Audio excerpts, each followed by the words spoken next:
VK Mishra present. हमारे channel पर बने रहने के लिए हमारे चैनल को लाल बटन दबा करके सब्सक्राइब करें और साथ में बेल आइकन घंटी दबाएं।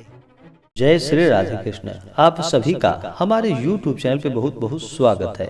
यूं ही ज्ञानवर्धक जानकारियाँ प्राप्त करने के लिए हमारे इस चैनल को लाल बटन दबा करके सब्सक्राइब करें, साथ में बेल आइकन घंटी दबाएं ताकि मेरे वीडियो का नोटिफिकेशन आपके पास सबसे पहले पहुंचे। आइए आज सुनते हैं 17 जून 2021 ज्येष्ठ माह शुक्ल पक्ष गुरुवार के दिन गुरुवार व्रत की कथा। गुरुवार के दिन भगवान बृहस्पति का पूजन किया जाता है। जो भी भक्त सच्ची श्रद्धा के साथ नियम व निष्ठा के साथ भगवान बृहस्पति का व्रत करते हैं, पूजन करते हैं, बृहस्पति व्रत का कथा श्रवण करते हैं, उन्हें सभी प्रकार के सुखों की प्राप्ति होती है और भगवान बृहस्पति की कृपा से उनके समस्त कार्य सिद्ध होते हैं। गुरुवार के दिन केले के वृक्ष में गुड़ मिश्रित जल डालने से यह बहुत ही लाभकारी होता है। वहाँ पे एक दीपक जलाए, केले के वृक्ष की 5 परिक्रमा करे, उसके बाद बृहस्पति व्रत का कथा श्रवण करे। तो आइए सुनते हैं भगवान बृहस्पति की कथा। तो बोलिए प्रेम से बृहस्पति भगवान की जय। बहुत समय पहले की बात है कि प्राचीन काल में एक बहुत ही निर्धन ब्राह्मण था। उस ब्राह्मण का कोई संतान न थी।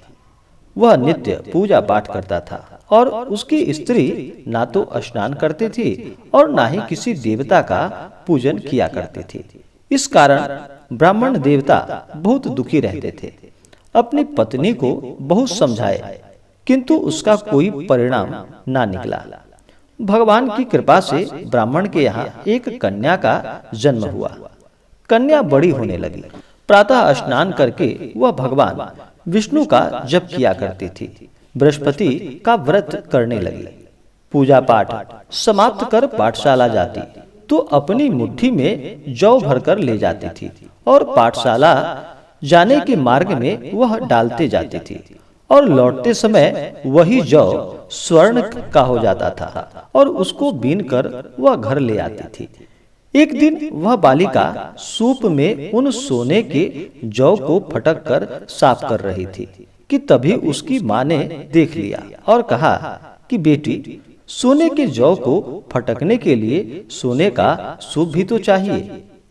दूसरे दिन गुरुवार था। कन्या ने व्रत रखा और बृहस्पति देव से सोने का सूप देने की उनसे प्रार्थना की और कहा कि हे प्रभु, यदि सच्चे मन से मैंने आपकी पूजा की हो तो मुझे सोने का आप सूप दे दो।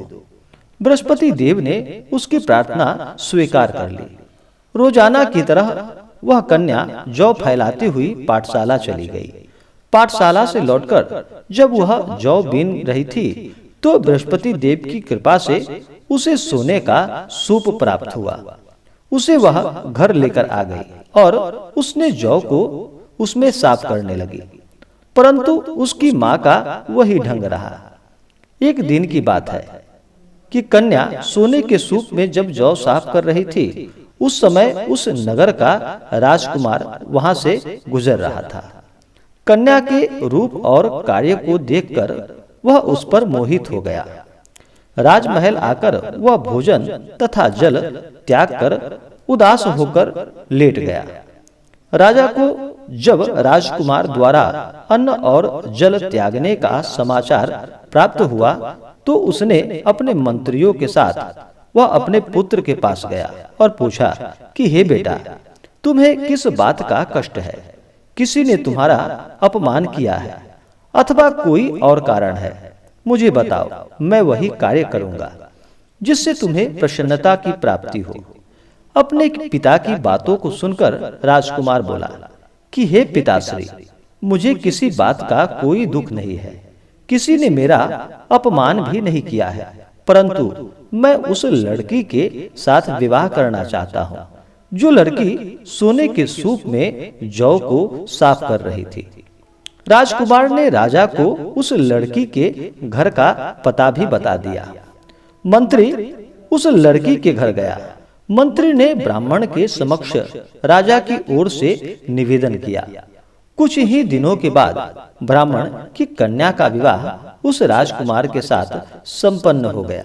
उस कन्या के घर से जाते ही ब्राह्मण के घर में पहले की भांति गरीबी का निवास हो गया। एक दिन दुखी होकर ब्राह्मण अपनी पुत्री से मिलने गया। बेटी ने पिता की अवस्था को देखा और अपनी माँ का हाल पूछा। ब्राह्मण ने सभी हाल उससे कह सुनाया।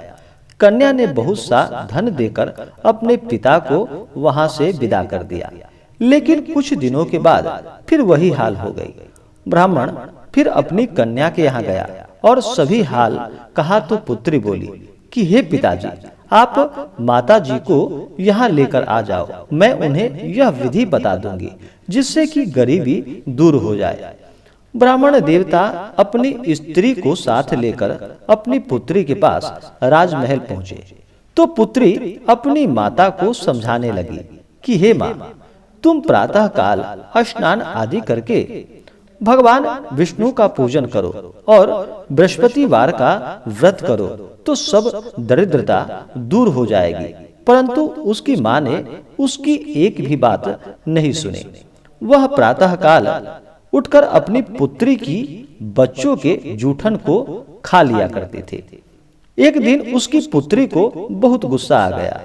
उसने अपनी माता को एक कोठरी में बंद कर दिया और प्रातः काल उसे स्नान आदि करा करके पूजा पाठ करवाया तो उसकी माँ की बुद्धि ठीक हो गई। इसके बाद वह नियम से पूजा पाठ करने लगी और प्रत्येक बृहस्पतिवार को व्रत भी करने लगी। इस व्रत के प्रभाव से मृत्यु के बाद वह स्वर्गलोक को चली गई। वह ब्राह्मण भी सुख पूर्वक इस लोक का सुख भोग कर स्वर्ग को प्राप्त हुआ।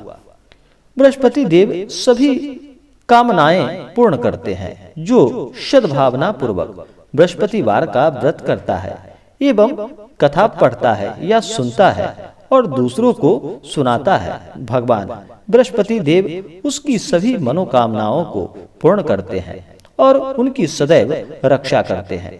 जो संसार में सद्भावना से गुरुदेव का पूजन एवं व्रत सच्चे हृदय से करते हैं, उनकी सभी मनोकामनाएं वैसे ही पूर्ण होती है जैसी सच्ची भावना से रानी और राजा ने बृहस्पति देव की कथा का गुणगान किया तो उसकी सभी इच्छाएं बृहस्पति देव जी ने पूर्ण की। इसलिए सबको कथा सुनने के बाद प्रसाद लेकर जाना चाहिए और हृदय से भगवान का मनन करते हुए चिंतन करते हुए भगवान बृहस्पति का जयकारा लगाना चाहिए। तो बोलिए प्रेम से भगवान बृहस्पति की जय। बृहस्पतिवार व्रत करने वाले को इस दिन सुबह ब्रह्म मुहूर्त में उठ करके अपने सभी नित्य क्रियाओं से निवृत्त हो करके गंगा नदी में या घर के जल में ही थोड़ा सा गंगा जल मिला करके स्नान करना चाहिए और उसके बाद शुद्ध वस्त्र धारण करके सबसे पहले तो भगवान सूर्य देव को अर्घ्य प्रदान करना चाहिए। भगवान सूर्य देव आरोग्य प्रदान करने वाले हैं। भगवान सूर्य देव को अर्घ्य देने के बाद मन में यह संकल्प ले कि हे भगवान बृहस्पति, आज मैं आपके बृहस्पतिवार का व्रत करने जा रहा हूँ या करने जा रही हूँ। इस प्रकार से मन में संकल्प ले और केले के वृक्ष में जा करके गुड़ मिश्रित जल डाले, वहां आसन लगा करके एक दीपक जलाए, उसके बाद धूप और दीप दिखाते हुए नैवेद्य का भोग लगाए। भगवान बृहस्पति को पीला नैवेद्य अर्पित करे, ऋतु फल आदि अर्पित करे। भगवान बृहस्पति देव व्रत का कथा श्रवण करे। इससे अनंत प्रकार के पुण्य फलों की प्राप्ति होती है। बृहस्पतिवार का व्रत करने वाले को इस दिन दिन भर व्रत उपवास रहना चाहिए। रात्रि में मीठा भोजन करना चाहिए। इस प्रकार से धर्म कर्म का कार्य करते हुए भगवान का पूजन करे। इससे भगवान बृहस्पति का कृपा प्राप्त होता है। तो आशा करता हूं कि यह जानकारी आपको अच्छा लगा हो। ऐसे ही ज्ञानवर्धक जानकारियां प्राप्त करने के लिए हमारे इस चैनल को लाल बटन दबा करके सब्सक्राइब करें, साथ में बेल आइकन घंटी दबाएं ताकि मेरे वीडियो का नोटिफिकेशन आपके पास सबसे पहले पहुंचे। वीडियो को लाइक और अपने मित्रों तथा दोस्तों के साथ शेयर करें। सुखी रहें और स्वस्थ रहें। जय श्री राधे कृष्ण। धन्यवाद।